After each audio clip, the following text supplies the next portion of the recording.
Welcome to day 2 of News Daily. I'm Sarah Allen, here to bring you all the action from the second day of the NAB AFL trade period.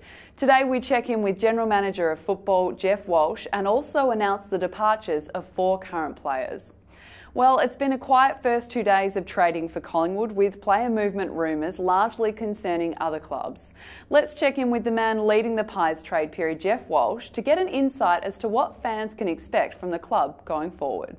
Look, I think in a relative terms we'll be reasonably quiet. I don't think we're going to be too aggressive in this trade period. We've had a couple of discussions with players. Some of them have been reported, and there's a couple of other little ones that we're looking at, and as the week unfolds that may materialise. But yeah, I think in a relative sense and maybe in a comparative sense to previous years we'll be reasonably quiet. I read there's some fair bit of speculation that we're interested in Josh looking.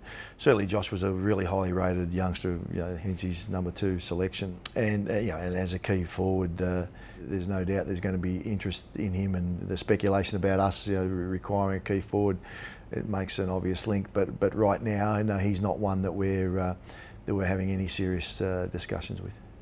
Further to Geoff's comments there, we can today confirm 4 players who will not be continuing with the club in 2018. Lachlan Keefe, Henry Shade, Liam Mackey and Mitch McCarthy have all been delisted by the club. For Keefe, the news ends a career which began at Collingwood in 2008 and included 40 AFL games. Shade played 8 AFL games this season, while Mackey and McCarthy both spent time on the rookie list after being picked up in last year's rookie draft. We thank all 4 players for their contribution to the club, and we wish them all the best in the future. Well, it's time to take a look around the league at any moves taking place today, and Tuesday brought about what was another quiet day of trade. Port Adelaide today lodged the paperwork to sign Tom Rockliff as a free agent.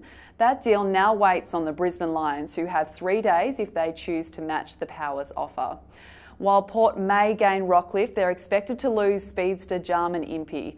After 75 games at the Power, Impey has nominated Hawthorn as a potential new home. Staying with news out of South Australia, and Charlie Cameron appears adamant to become a Brisbane Lion during the trade period. Cameron has 1 year to run on his Adelaide contract and says he won't play at the Crows beyond 2018 if a trade can't be done this year. Well, that's all the news we have for you on the second day of the NAB AFL trade period. Tune in at the same time tomorrow for more on our list status ahead of the 2018 campaign. Go Pies!